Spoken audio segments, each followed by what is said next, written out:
Assalamualaikum warahmatullahi wabarakatuh. Saya Yudi Pramuko, tukang donat dari Parung, YouTuber tertua di semesta. Suni Tanuwijaya secara potensial adalah orang yang sangat berbahaya bagi kedudukan politis Anies. Saat Anies menjadi presiden, dia bisa main dua kaki. Karena track recordnya mengatakan seperti itu. Tahun 2010 dia menjadi orang yang menabur benih di sisi kanan Ahok yang saat itu menjadi anggota DPR RI, dan kemudian kata Ahok dia adalah teman ngobrol karena dia menjadi staf yang atau orang yang sedang belajar karena menjadikan dirinya bahan penelitian untuk disertasi dari Suni Tanuwijaya waktu itu.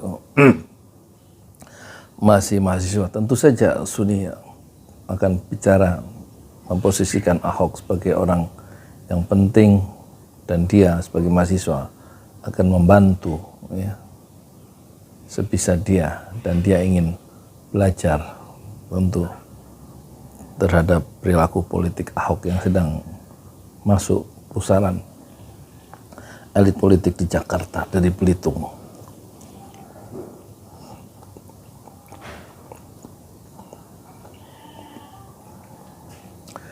Dan kemarin ada pernyataan mengejutkan ya dari Grace Natali, salah satu penggagas atau ketua umum pertama dari Partai Solidaritas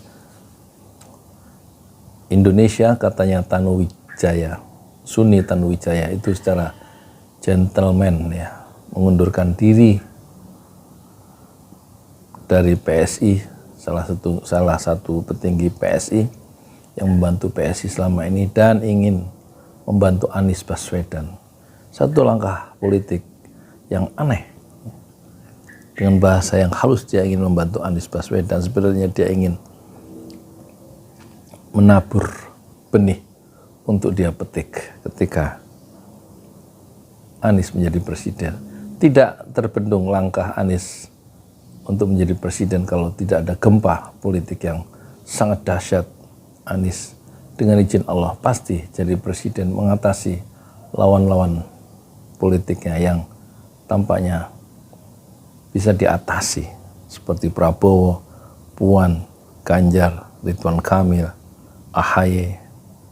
Tampaknya zaman akan memihak kepada Anies Baswedan, tetapi orang seperti Suni Tanuwijaya sudah melihat jauh ke depan apa yang bisa dia mainkan, dan dia mempertaruhkan segalanya kali ini. Dan kita tahu Suni adalah dulu, kata Ahok, menurut Ahok sendiri adalah orang yang bisa mempertemukan dirinya dengan pengusaha. Berarti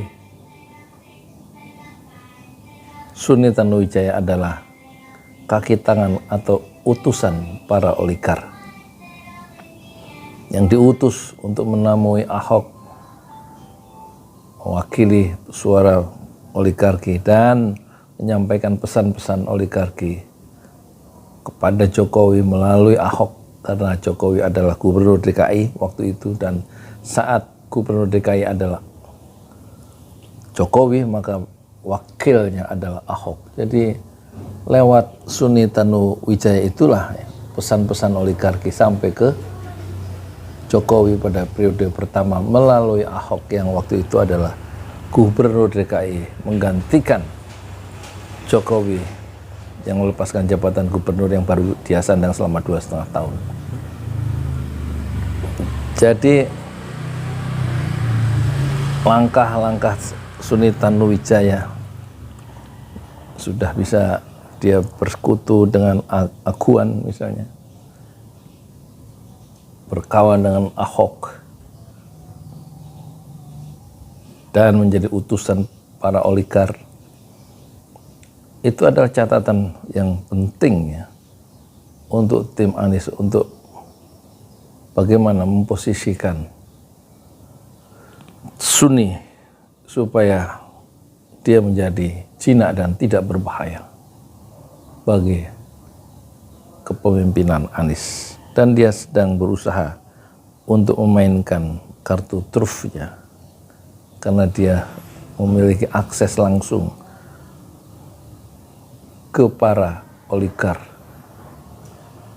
yang memiliki kepentingan besar, terutama reklamasi di pantai utara Jawa. Dan ketika Anies mengakumulasi kekuasaannya sebagai presiden, karena dia terpilih oleh rakyat menjadi presiden, maka kepentingan bisnis besar para oligark itu ada dalam bahaya. Karena ketika jadi gubernur saja mereka sudah bergoyang ya. Tiang-tiang ketamakan dari oligark itu sudah bergoyang dengan cara ditutupnya Alexis, ditutupnya reklamasi, meskipun mereka akhirnya memenangkan beberapa perkara di pengadilan ya tentang reklamasi yang sudah ditutup oleh Anies itu.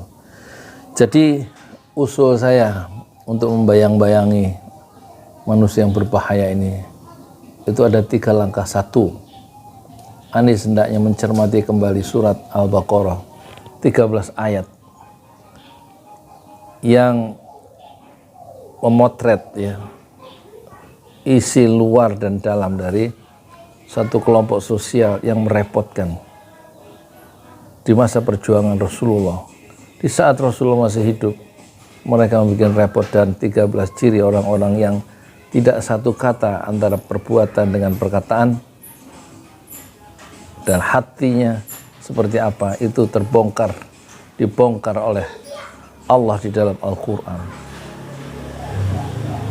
Seluruh sifat manusia sudah tercover di dalam Al-Quran, salah satunya sifat orang-orang yang ingin membantu Anies ada di dalam surat 13 ayat di surat Al-Baqarah di awal. Yang kedua, tentu karena ini permainan oligarki, hendaknya Anies Baswedan harus mengaktifkan simpul oligarki hijau dari Timur Tengah yang uangnya lebih banyak daripada oligarki dari Cina dan anak pinak dari Cina ya. Katakan oligarki hijau karena DNA orang-orang Arab itu adalah pengusaha sejak zaman Quraisy sampai sekarang. Kita lihat sebelum dijual ke Elon Musk, pemilik Twitter adalah orang Arab, bukan pengusaha Arab. Al-Walid, pemilik klub-klub raksasa di Eropa, adalah pangeran-pangeran Arab. Jadi secara genetik kira-kira begitu, secara DNA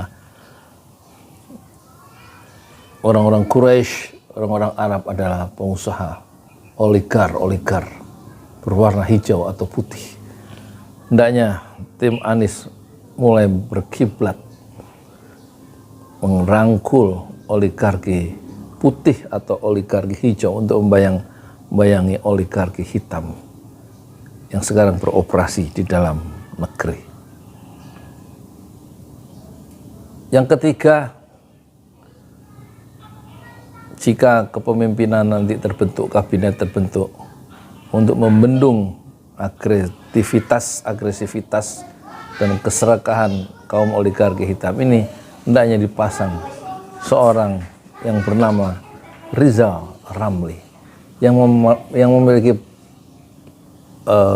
rekam jejak ya, bisa membalikkan arus ketamakan para pengusaha-pengusaha hitam yang bersekutu dengan para penguasa di dalam negeri.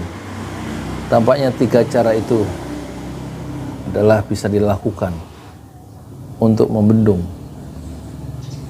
kelompok semacam yang berkaitan terkoneksi dengan Sunni Tanuh Wijaya.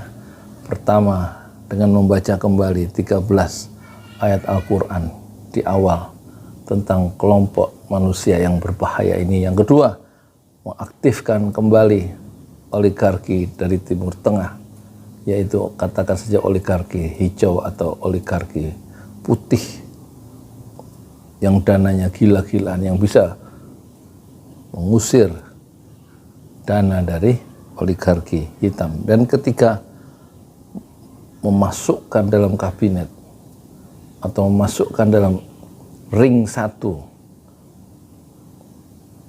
dari kekuasaan Presiden Anies Baswedan tahun 2024, yaitu Rizal Ramli, sang Raja Wali itu. Saya Yudi Pramuko, tukang donat dari Panung YouTuber tertua di semesta, fasbir sabron jamila, bersabarlah dengan kesabaran yang indah. Assalamualaikum warahmatullahi wabarakatuh.